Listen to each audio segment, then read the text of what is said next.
tawassul is permissible or recommended in the four madaahib. So this is not, this is like an ijma' of the ummah,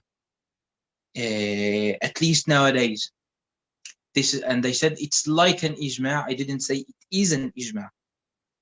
The four madahib say that the tawassul is either recommended or permissible.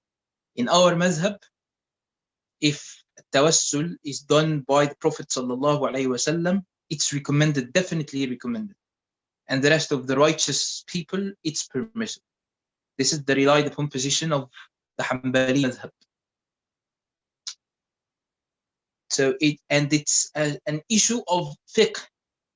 Okay, so what we expect in that issue, although we do not really listen to anything but the four madahib, but if we ever listen to anyone else other than the four madahib, we would expect him or her to say this is haram, because we say it's sunnah. So he would say it's haram or disliked.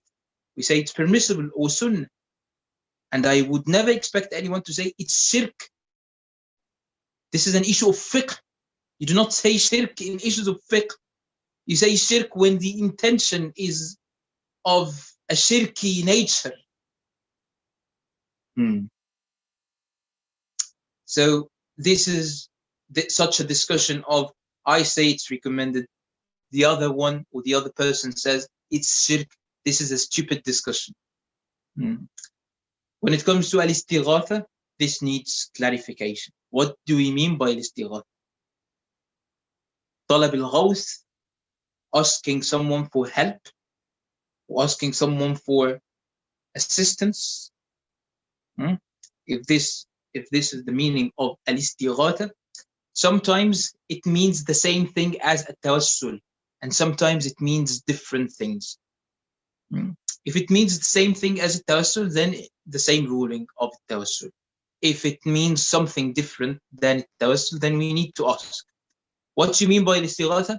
And we need to ask a very important question that is of a great relevance to the topic, which is, what is your aqeedah when it comes to the real doer of things?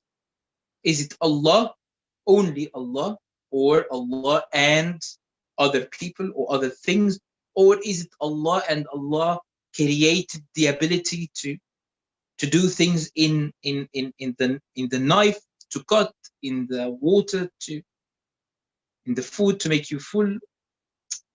Did Allah create this ability? So you have three positions. In fact, there are two, and this needs to be discussed, and it will be discussed in Lum'at al-i'tiqad. So al-istighatha, as I said, can be the same thing as a tawassul, if this is what you mean.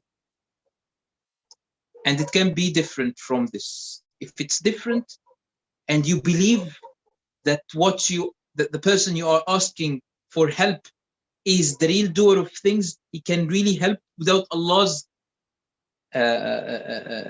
without Allah doing anything, without Allah having the control or anything. هذا كفر بالله العظيم. And it's obvious, and this is what the Hanabila said about istighatha. This istighatha. I can easily say, but it's not mentioned in the books of the Hanabila in fiqh, that any istighatha is haram, but not shirk. This position of al-istighatha is haram in order for people not to be confused. Because if I say, Ya Rasulullah, khudh biyadi, take my hand, Ya Rasulullah, khalas, ignorant people who listen to me will think that he's asking the Prophet sallallahu alaihi wasallam. This means the Prophet sallallahu alaihi wasallam has control over things that's not Allah subhanahu wa ta'ala. So they will get confused. This might be haram saddan lid-dari'a in our madhab, not in all of the madahib. This might be the correct position. This can be a position. I do not hold this position, by the way.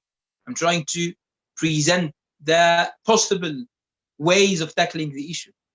But going straight to it being shirk or kufr means that you haven't differentiated between the different intentions that might be um, different intentions intended by people when they say things like Ya Rasulullah aghithni or Ya Rasulullah khudh biyadi or so.